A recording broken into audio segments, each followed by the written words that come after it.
नमस्कार प्यारे बच्चों। क्या हाल चाल। तो आई होप आप सब मस्त होंगे, मज़े में होंगे, स्वस्थ होंगे और आपकी पढ़ाई मस्त चल रही होगी। तो मेरा नाम है शर्मा और आप सबकी डिमांड थी कि इस बार पैटर्न चेंज हो रखा है। ऑब्जेक्टिव आ रहे हैं, बहुत सारे 16 ऑब्जेक्टिव है, 10 खाली स्थान है, तो इनका जुगाड़ कहाँ से करें, कोई उपाय बताइए। तो बोर्ड ने ही अपने लिए उपाय कर दिया, जुगाड़ कर दिया। इन बोर्ड ने, जो शिक्षा संकुलन राजस्थान बोर्ड ने एक तरह से अपने लिए क्वेश्चन बैंक दे दिया, सभी सब्जेक्ट का दिए, हिंदी का, इंग्लिश का, फिजिक्स का, केमिस्ट्री का, बायोलॉजी का, मैथमेटिक्स का और बाकी जो आपका एग्रीकल्चर वगैरह हो गया, आर्ट्स हो गया, कॉमर्स, सभी के क्वेश्चन बैंक है, 10th का भी और 12th का भी है। तो अगर आपको पीडीएफ चाहिए इसकी क्वेश्चन बैंक की, सभी सब्जेक्ट की, कोई सा भी चाहे किसी भी ग्रुप से हो, तो ये आपको मिलेगी जो टेलीग्राम चैनल अपना RBSE फिजिक्स क्लासेस, जो चैनल का नाम है वो टेलीग्राम चैनल का नाम है, तो आप वो ज्वाइन कर लो, आपको वहां पे इसकी पीडीएफ मिल जाएगी। और यहाँ मैं सोल्व कराऊंगा फिजिक्स का, ठीक है। तो फिजिक्स का चलो सोल्व कर दिया अपना शास्त्रीय, अपना शिक्षा संकुल है, ठीक है, जिसका जो हेड ऑफिस जैलन मार्ग जयपुर में, और बाकी ये कमेटी वगैरह का नाम दे रखा है यहाँ पे। तो ये तो पर्सन बैंक है, क्वेश्चन बैंक फिजिक्स का, जो अपन सोल्व करने के फिजिक्स पढ़ाते तो फिजिक्स का तो मैं करवा देता हूँ, बाकी ये सब क्या वो पीडीएफ मैं दे दूंगा। तो इसका जो पैटर्न रहेगा, ये अपने शिक्षा मंत्री जी श्रीमान मदन दिलावर जी, बाकी ये पूरी कमेटी है अपनी, और ये आ गया अपना चैप्टर वाइज क्वेश्चंस। तो देखिए सबके जो मार्क्स, एक बात और, अगर आपको सभी चैप्टर से जानना है किस चैप्टर से क्या आएगा, कहाँ से न्यूमेरिकल आएगा, कहाँ से ऑब्जेक्टिव है, कहाँ से खालिस्तान है, कहाँ से बड़ा क्वेश्चन, कहाँ से छोटा क्वेश्चन, तो उसके लिए मैंने पहले ही राजस्थान बोर्ड का ब्लूप्रिंट अपलोड कर रखा है। अगर आपने वो नहीं देखा तो वो जाके आप देख लीजिएगा। बाकी चैप्टर से रही बात मार्क्स की, तो मार्क्स से आप पढ़ सकते हो कि ये चैप्टर इतने नंबर का, ये चैप्टर इतने नंबर का, ये चैप्टर इतने नंबर का, तो आराम से इसको आप खुद पढ़ सकते हो। चैप्टर वाइज ये मार्क्स रहेंगे इसके, जो यहाँ ज़्यादा टाइम खराब में नहीं कर रहा हूँ, ठीक है, देख लोगे। उसके लास्ट में देखो ये दे रखा है जो ग्राफ वगैरह, वो भी इसमें सब कुछ है, यहाँ पे पूरा कंटेंट है, समरी भी दे रखी है एक तरह से। अब इस चैप्टर में फर्स्ट की बात में, आप चैप्टर फर्स्ट है वैद्युत आवेशता क्षेत्र, नाम इन्होंने लिखा नहीं है, मतलब थोड़ा सा वो लैंग्वेज का फर्क पड़ता है, तो ये इनसे सही सही प्रिंट नहीं हो पाया। तो इस चैप्टर से दो ऑब्जेक्टिव है, एक तरह से जो खालिस्तान और जो भी है, और एक क्वेश्चन यहाँ से 3 नंबर का सवाल यहाँ से रहेगा, बाकी यहाँ से जो भी है, और बाकी 0-0 है। दो तो ऑब्जेक्टिव यहाँ से, खालिस्तान यहाँ से है नहीं, देखो यहाँ साफ साफ लिखा है। अति लघु उत्तरात्मक यहाँ से नहीं है, और लघु उत्तरात्मक यहाँ से नहीं है, और निम्न उत्तरात्मक इस चैप्टर से नहीं है, यानी सिर्फ 2 ऑब्जेक्टिव है और एक है दीर्घ उत्तरीय प्रश्न। बाकी अगर आपको डिटेल में जानना है तो आप ब्लू प्रिंट का वीडियो देख लेना चैनल के ऊपर जाके। अब थोड़ी सी मैं आपको जानकारी दे दूं, यहाँ पे क्वेश्चंस करने से पहले यहाँ पे पूरी थ्योरी, मतलब एक तरह से समरी दे रखी है शॉर्ट के अंदर। अगर आपको सारे फॉर्मूले याद है तो सीधा क्वेश्चंस पे जाइएगा। मैं पहले क्या कर रहा हूँ, एक बार सभी जो थ्योरी है उसको पढ़ रहा हूँ, ताकि अब एक तरह से अपना रीकेप, थोड़ा सा रिवीजन हो जाए, फॉर्मूले वगैरह अपने दिमाग में बैठ जाए शॉर्ट में, ठीक है। डिटेल में आपका क्लास में पढ़ा हुआ है, तो सीधे क्वेश्चन करने तो आप आगे बढ़ा दीजिए 5-7 मिनट वीडियो को। और अगर आपको थ्योरी भी साथ पढ़ के चलनी है तो आप साथ साथ मेरे चल लीजिए, और क्वेश्चन ही देखना है तो आप आगे जा सकते हो, ठीक है। तो चलिए मैं थोड़ा सा थ्योरी यहाँ पे, आवेश का क्वांटीकरण का जो फॉर्मूला होता है Q बराबर प्लस माइनस एन होता है, जहां E क्या होता है, इलेक्ट्रॉन पर आवेश कितना होता है, 1.6 गुना 10⁻⁻19 गुलाम होता है, और N क्या होता है, इलेक्ट्रॉन की संख्या, और Q क्या हो गया, आवेश। तो ये हो गया आवेश के क्वांटीकरण का सूत्र।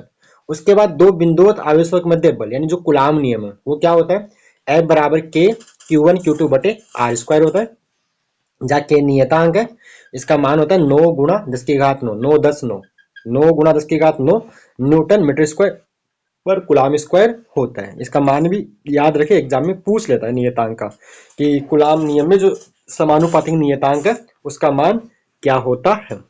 आगे परावैद्युत पदार्थ में दो बिंदु आवेशों के मध्य बल, तो बच्चों होता क्या है, परावैद्युत माध्यम में दो आवेशों के मध्य बल का मान क्या हो जाता है, कम हो जाता है, कितने गुना, एप्सन आर गुना। ये एप्सन आर को बोलते हैं परावैद्युतांक या आपेक्षिक विद्युतशीलता, इसको बोलते हैं। उसके बाद एक बिंदु आवेश के कारण, एकल आवेश के कारण विद्युत क्षेत्र की तीव्रता क्या होती है, K Q by R square. Q आवेश है, क्यू आवेश से आर दूरी पर विद्युत क्षेत्र की तीव्रता का फॉर्मूला क्या होता है, सूत्र क्या होता है, के क्यू बटे आर स्क्वायर होता है। उसका जो विद्युत द्विध्रुव आघूर्ण का जो फॉर्मूला होता है वो क्या होता है, P बराबर Q इंटू 2 होता है। द्विध्रुव क्या होता है, दो आवेश माइनस Q और प्लस Q एक दूसरे से 2 दूरी पे रखियो, तो इसको बोलते हैं द्विध्रुव बोलते हैं। और द्विध्रुव आघूर्ण क्या होगा, किसी एक आवेश का परिमाण इंटू इनके बीच की दूरी, जो यहाँ फॉर्मूला लिखा हुआ है।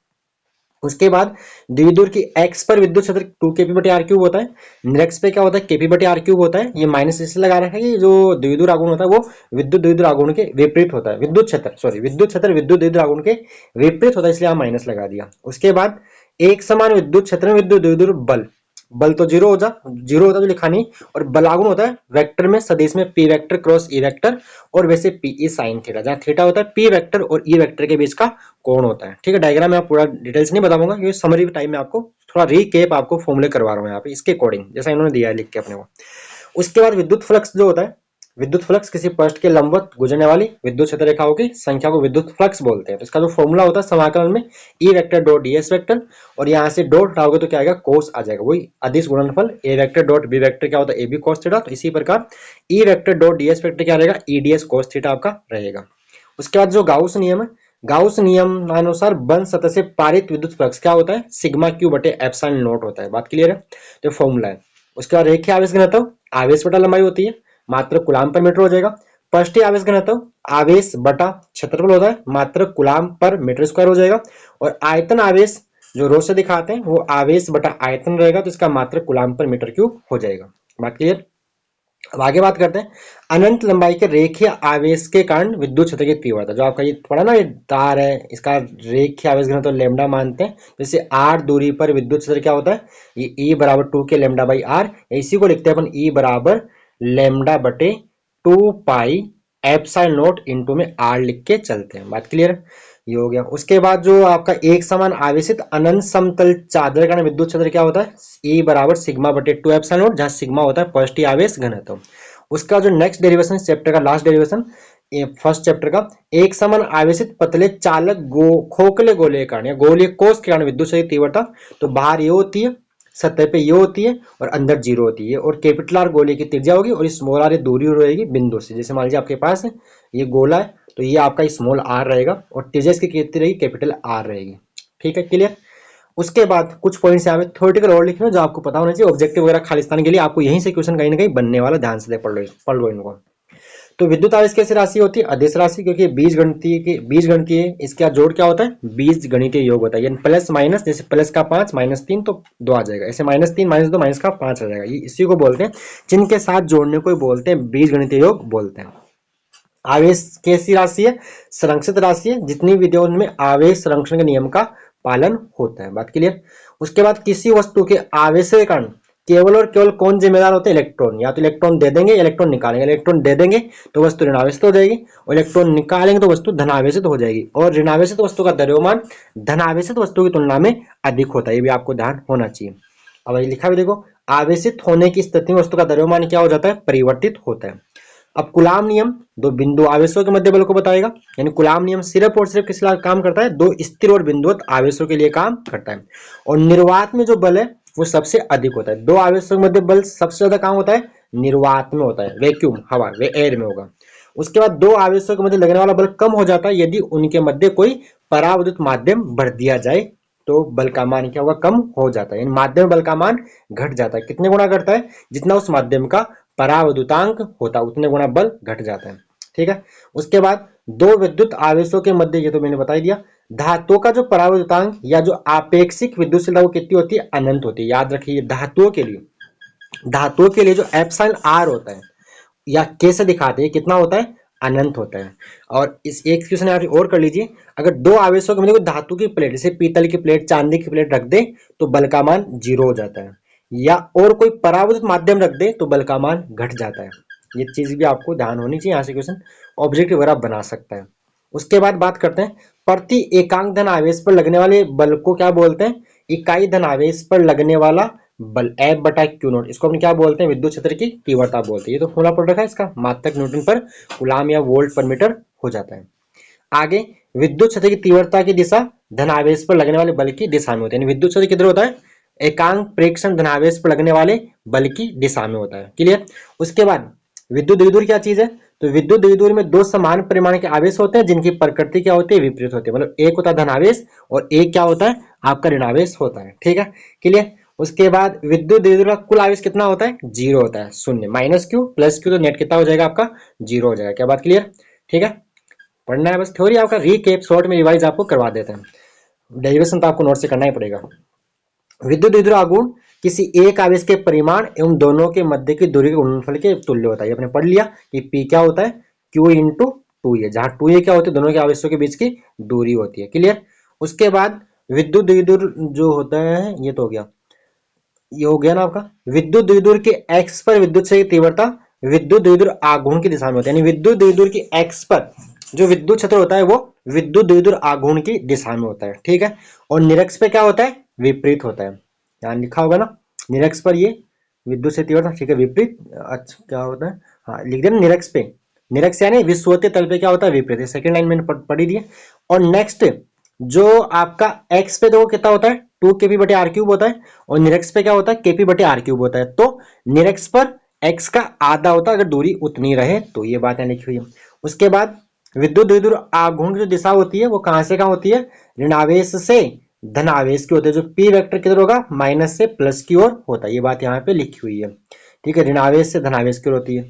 विद्युत क्षेत्र कहां शुरू होती है, धनावेश से शुरू होकर अनंत पे जाती है, या अनंत से शुरू होकर ऋणावेश में प्रवेश, यानी धनावेश के कारण अनंत पर जाती है, ऋणावेश में अनंत से अंदर आती है, ठीक है। और जो समांतर विद्युत क्षेत्र किसको बताएगी, एक समान विद्युत क्षेत्र कैसे, जैसे विद्युत क्षेत्र परस्पर समांतर और सरल रेखीय बराबर दूरी पे हो, तो वो किसको निरूपित करती है, एक समान विद्युत क्षेत्र को निरूपित करती है। बात क्लियर है। उसके बाद विद्युत क्षेत्र कभी भी एक दूसरे को प्रतिच्छेद नहीं करती, काटती नहीं। अगर काटेगी तो कटान बिंदु पर विद्युत क्षेत्र की दो दिशाएं होगी जो संभव नहीं है, ठीक है। तो काटती नहीं है कौन, विद्युत क्षेत्र रेखाएं। और विद्युत क्षेत्र रेखा किसी बिंदु पर खींची गई स्पर्श रेखा उस बिंदु पर किसको बताती है, विद्युत क्षेत्र की दिशा को व्यक्त करती है, ठीक है। विद्युत क्षेत्र रेखाएं बंद वक्र नहीं बनाती है, जबकि चुंबक क्षेत्र रेखाएं बंद वक्र बनाती है। बात क्लियर है। उसके बाद विद्युत क्षेत्र रेखा, ये आगे विद्युत क्षेत्र रेखा गुणधर्म। विद्युत क्षेत्र रेखा हमेशा चालक की सतह क्या होती है, लंबवत होती है। बात क्लियर है। उसके बाद किसी सतह से गुजरने वाली विद्युत क्षेत्र रेखाओं की संख्या को क्या बोलते हैं, मतलब किसी पृष्ठ के लंबवत गुजरने वाली विद्युत क्षेत्र रेखाओं की संख्या को बोलते हैं विद्युत फ्लक्स। ये बात यहाँ लिखी हुई है। बात क्लियर। उसके बाद विद्युत फ्लक्स का मान विद्युत क्षेत्र की तीव्रता, सतह के क्षेत्रफल एवं सतह विद्युत क्षेत्र के विन्यास कोण पर निर्भर करती है। बात सही भी है। फ्लक्स का फॉर्मूला क्या पढ़ा अभी, E D S cos theta पढ़ा है, तो यहाँ थीटा पे और इन पे ऊपर डिपेंड करता है कौन, विद्युत फ्लक्स।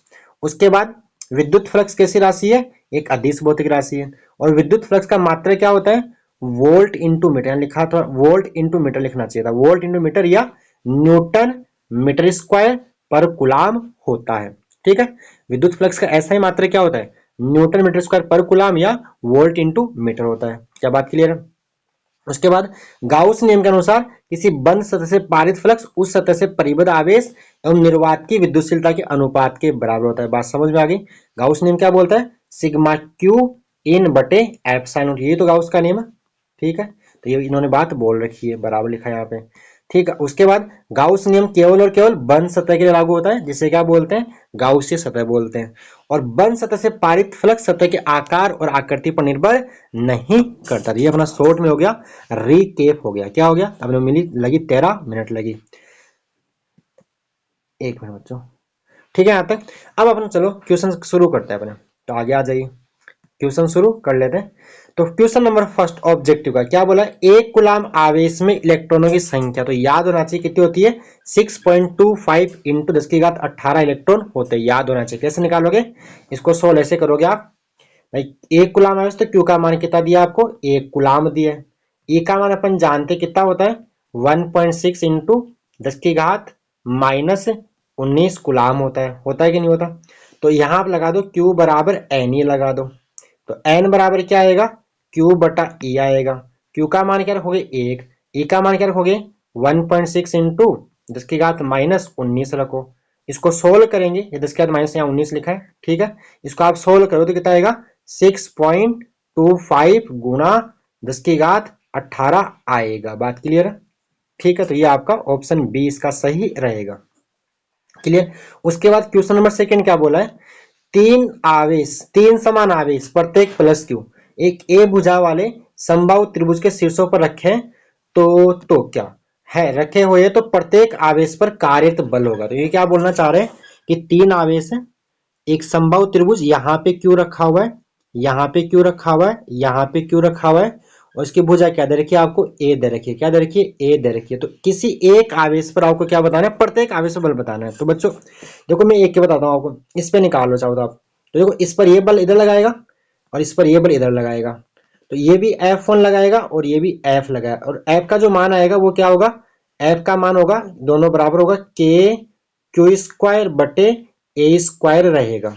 ठीक है, अब एफ इधर दोनों परिमाण में बराबर है। ये कौन 60 डिग्री, ये भी 60 डिग्री आएगा। तो याद कर लीजिए वो सदिश को जो नया फॉर्मूला, आर बराबर क्या होता है, आर बराबर वर्गमूल के अंदर P square plus Q square plus 2 P Q cos theta. 11वीं क्लास में पढ़ के आए थे तो उस फॉर्मूले से। अब यहाँ पे देखिए दोनों सदिश अगर परिमाण में, वो साफ कर दिया, दो सदिश अगर परिमाण में बराबर हो और उनके बीच कोण 60 डिग्री होता है तो परिणामी किसी एक सदिश के परिणाम का √3 गुना होगा। तो √3 और एफ यहाँ पे आएगा, और एफ का मान कितना होगा, के क्यू स्क्वायर बटे में ए स्क्वायर रहेगा। इसका ऑप्शन डी सही होगा, √3 के क्यू स्क्वायर बटे ए स्क्वायर इसका आंसर रहेगा। बात क्लियर है। चलिए आगे आ जाइए। क्वेश्चन नंबर 3, किसी पिंड को ऋणावेशित किया जा सकता है तो ऋणावेशित करने के लिए उसको इलेक्ट्रॉन देने होंगे, अधिक इलेक्ट्रॉन देने से। ठीक है, उसके बाद क्वेश्चन नंबर 4 क्या बोल रखा है, देखिए दो प्रत्येक 1 कूलम आवेशों को 1 किलोमीटर की दूरी पर रखने से उनके मध्य लगने वाला बल होगा। तो यहां लगा दो फॉर्मूला, कौन सा लगा दो, एफ बराबर क्या लगा दो, एफ बराबर, थोड़ा लिखने में, एफ बराबर आप लगाइए कौन सा फॉर्मूला, के Q1 Q2 बटे आर स्क्वायर। के का मान कितना रखोगे, 9 गुणा 10⁻9। Q1 भी 1, Q2 भी 1, दूरी 1 किलोमीटर है, 1 किलोमीटर मतलब 1000 मीटर हो जाएगा, 10⁻3 हो जाएगा। 10⁻3 का क्या करना है, यहाँ पे वर्ग करोगे, 10⁻3 का वर्ग करेंगे तो 10⁻6 बनेगा नीचे, 10⁻9 ऊपर है, तो आएगा 9 गुणा 10⁻3 न्यूटन इसका आंसर रहेगा। तो ऑप्शन ए। ठीक है, बल मात्रा क्या होगा, न्यूटन रहेगा। बात क्लियर है, समझ में आ गया होगा। तो सिंपल फॉर्मूला बेस्ड क्वेश्चन। आगे क्वेश्चन नंबर 5, जिन आवेशों में ज्वलनशील पदार्थ भरा जाता है उनसे परत धातु की जंजीर की लटकाई जाती है।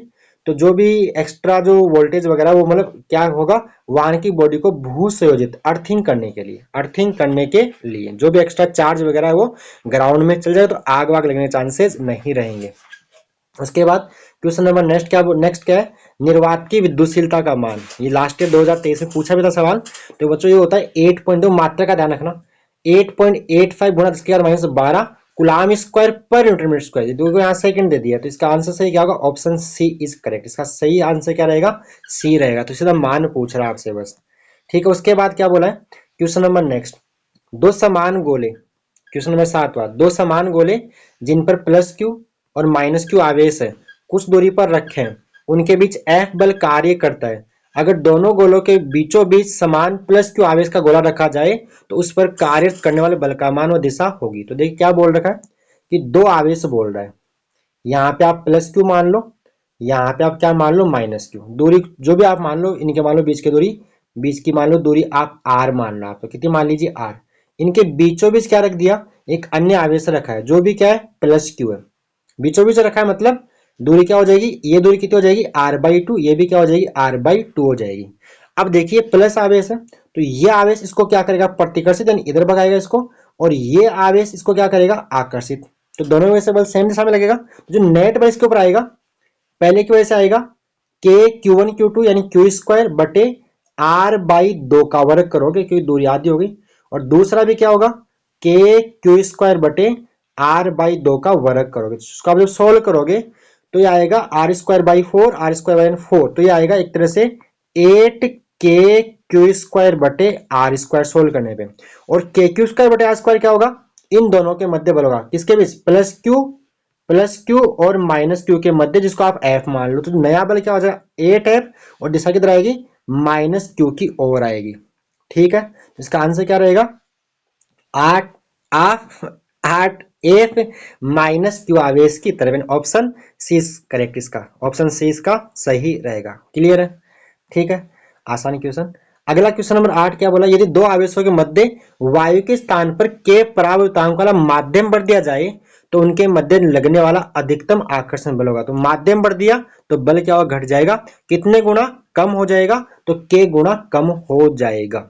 ठीक है, माध्यम में बल का मान घट जाता है कितने गुना, जितना उस माध्यम का पराविद्युतांक या आपेक्षिक विद्युतशीलता होती है उतना गुना कम हो जाता है। क्लियर है, इसका ऑप्शन ए सही रहेगा। आगे आते हैं नेक्स्ट क्वेश्चन नंबर 9 क्या बोला है, एक धातु गोले ए को धन आवेश दिया जाता है, यानी ए को क्या कर रहा है, धन आवेश, जबकि दूसरे एक समान धातु गोले को ऋण आवेश, उतना ही ऋण आवेश दिया जाता है। तो दोनों का द्रव्यमान समान है तो इस दूसरे गोले का बी मान लो, क्या मान लो, बी, हाँ शायद प्रिंटिंग मिस्टेक हो सकती है। तो बी का द्रव्यमान जो ऋणावेश है उसका द्रव्यमान क्या होगा, बढ़ जाएगा, तो बी का द्रव्यमान बढ़ जाएगा। भाई एक को धनावेश दिया है, एक को ऋणावेश दिया है, ठीक है कि नहीं।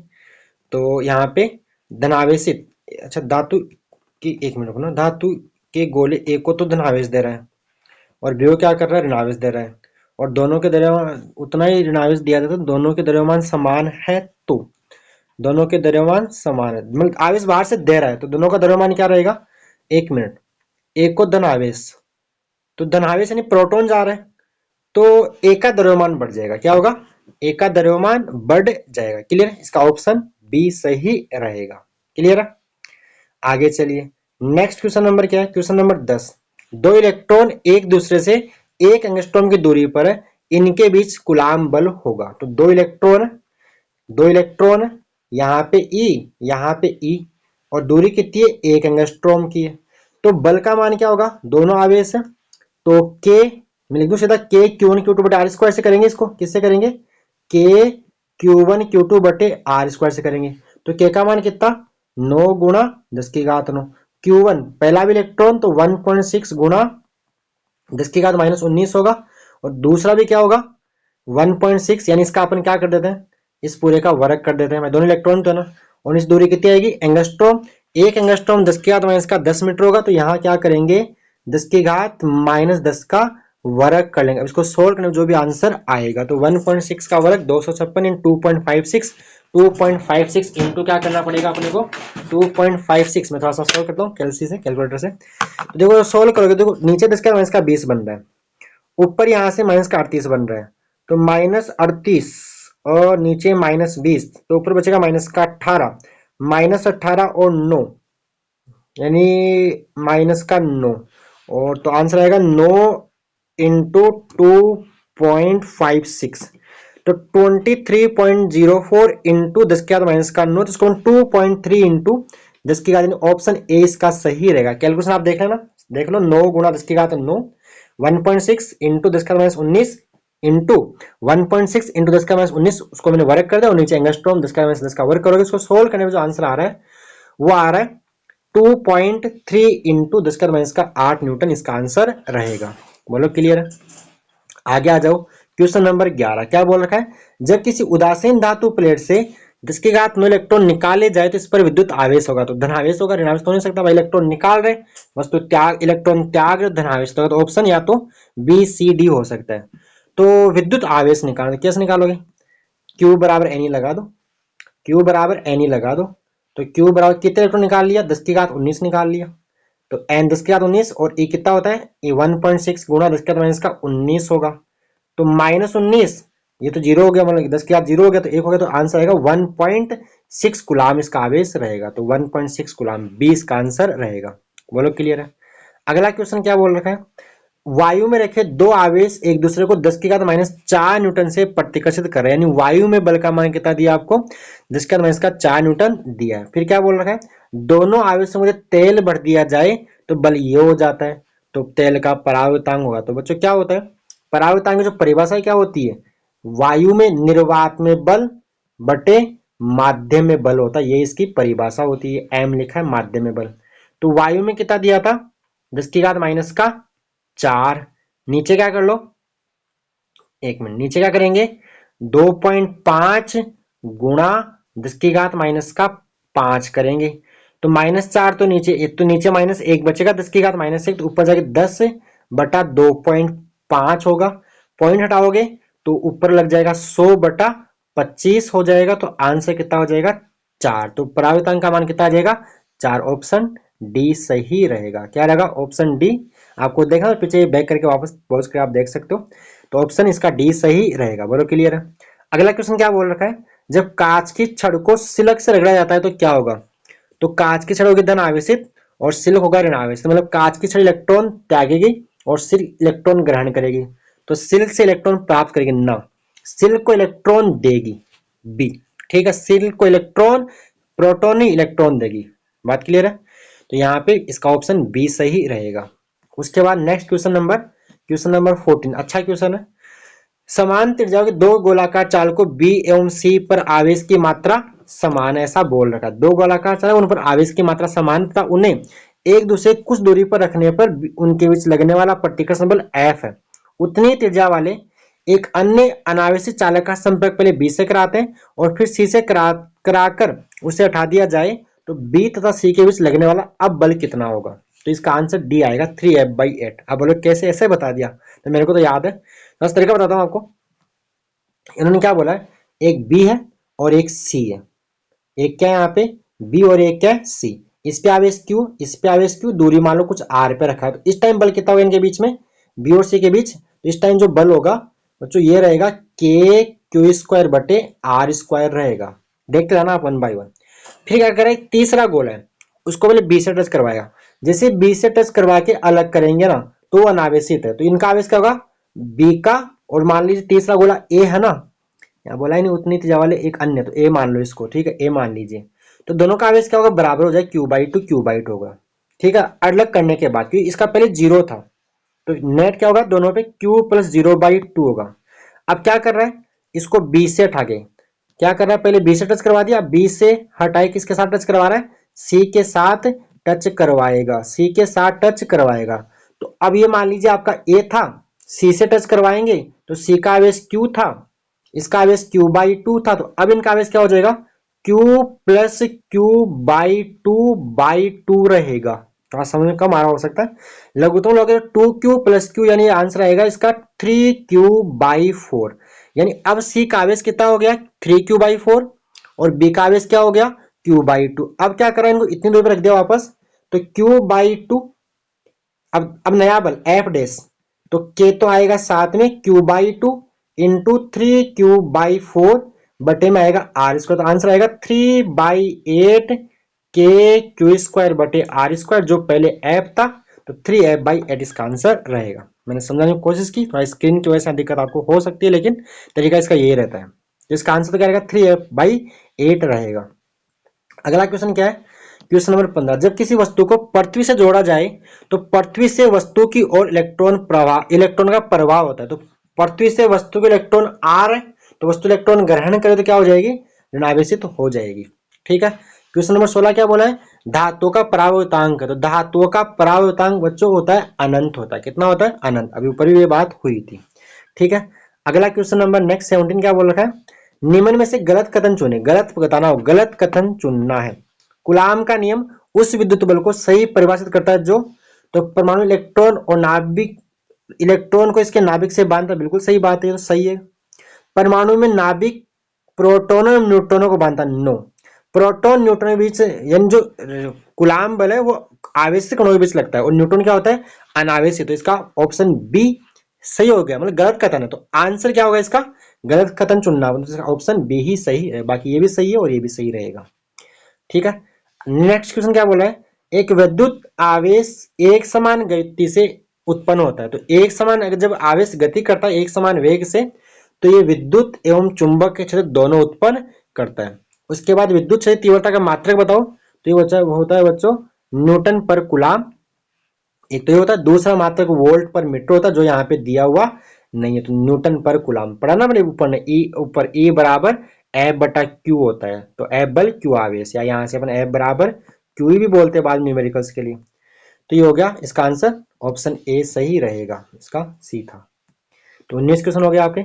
आगे चलिए, क्वेश्चन नंबर 20 क्या बोल रखा है, एक आर त्रिज्या के ठोस गोले पर एक समान रूप से आवेश वितरित है, विद्युत क्षेत्र ई गोले के अंदर तथा गोले की त्रिज्या में संबंध। तो यहाँ पे थोड़ा सा तो ये पूरा बताता हूँ मैं आपको। गोले के अंदर ई का मान क्या होता है, 0 होता है, और बाहर जो ई का मान होता है वो दूरी की मतलब ऐसे आर की घात 2 के व्युत्क्रमानुपाती रहेगा। तो यहाँ पे ये ऑप्शन इसका सही हो जाएगा। आर त्रिज्या के ठोस गोले पर एक समान रूप से आवेश वितरित है, तो गोले के अंदर तथा गोले की त्रिज्या आर में संबंध है, गोले की आर की त्रिज्या में संबंध। तो ये क्वेश्चन ही थोड़ा सा मेरे को अंदर तो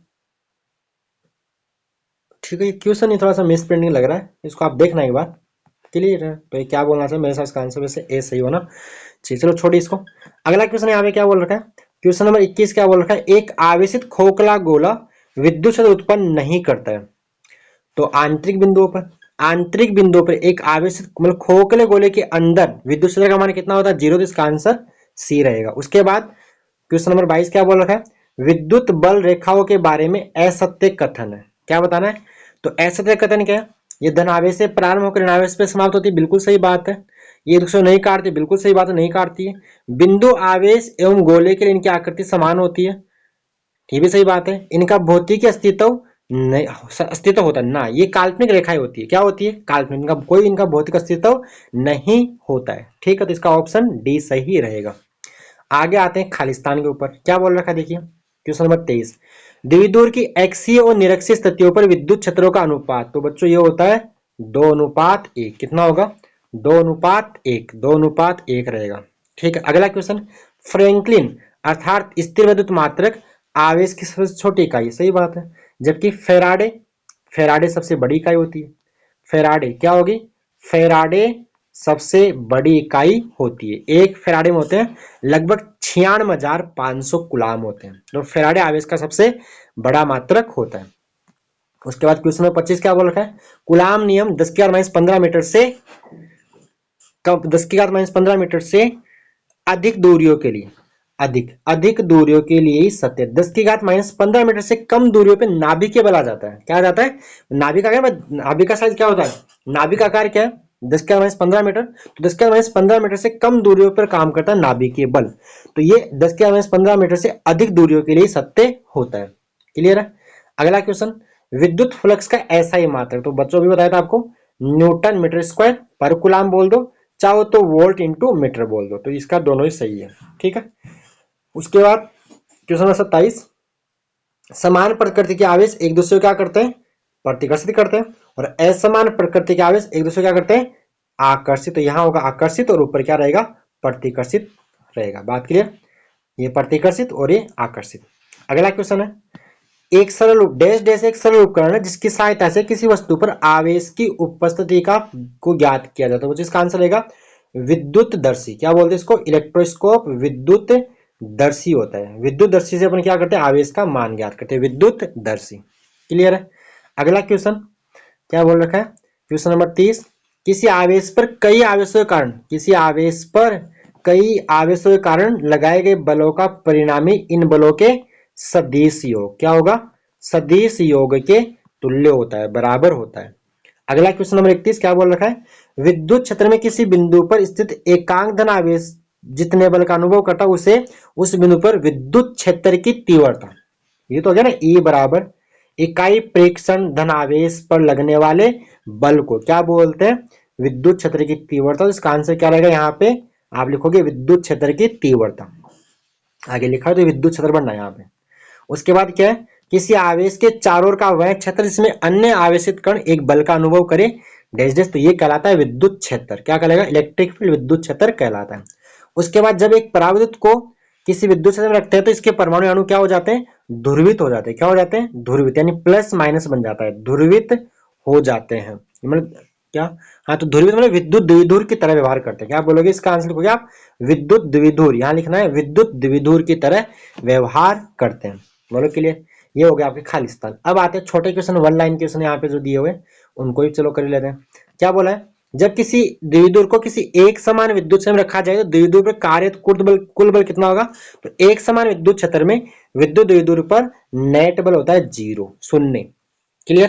क्वेश्चन नंबर 35 क्या है, एक चालक की सतह पर विद्युत क्षेत्र तीव्रता उस बिंदु पर किसके समानुपाती होती है, उसका आंसर आपको लिखना है, चालक की सतह पर विद्युत क्षेत्र सदैव सतह के लंबवत होता है। क्या होता है, चालक की सतह पर विद्युत क्षेत्र सदैव सदैव सतह के लंबवत होता है। कौन, विद्युत क्षेत्र। या आप यूं समझ सकते हो, विद्युत क्षेत्र व समव्य पृष्ठ दोनों एक दूसरे के लंबवत होते हैं।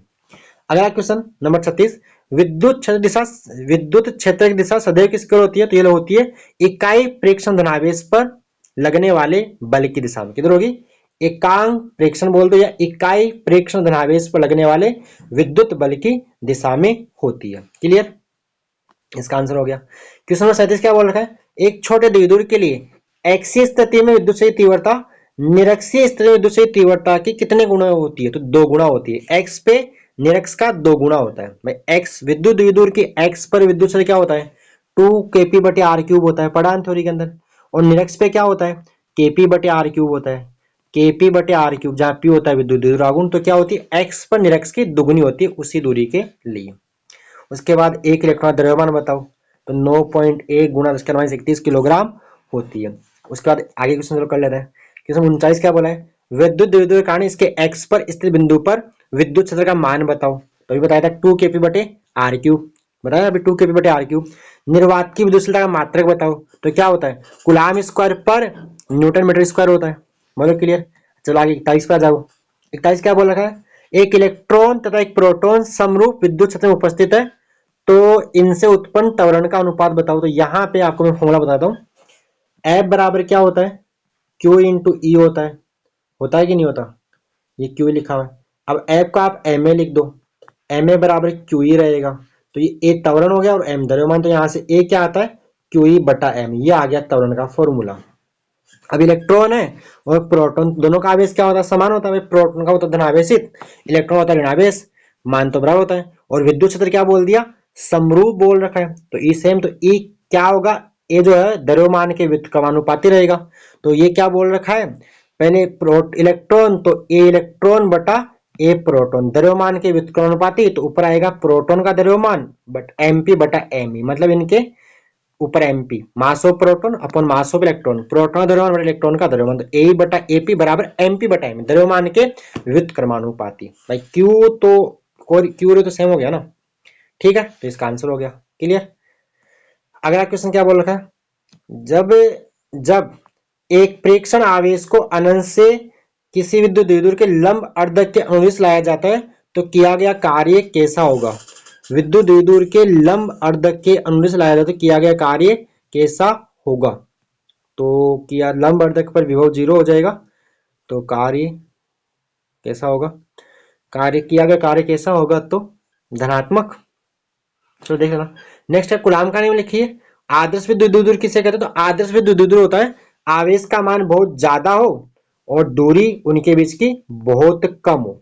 टू ये आदर्श विद्युत द्विध्रुव की शर्त क्या होती है, आवेश का मान तो बहुत ज्यादा मीन्स अनंत हो और दूरी इनके बीच की क्या हो, बहुत कम हो।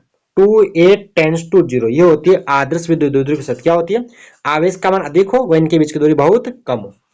उसके बाद विद्युत द्विध्रुव आघूर्ण का मात्रक बताओ। तो विद्युत द्विध्रुव आघूर्ण क्या होता है, P बराबर Q इंटू 2a, तो कुलाम इंटू मीटर, ये हो गया इसका मात्रक। क्लियर है।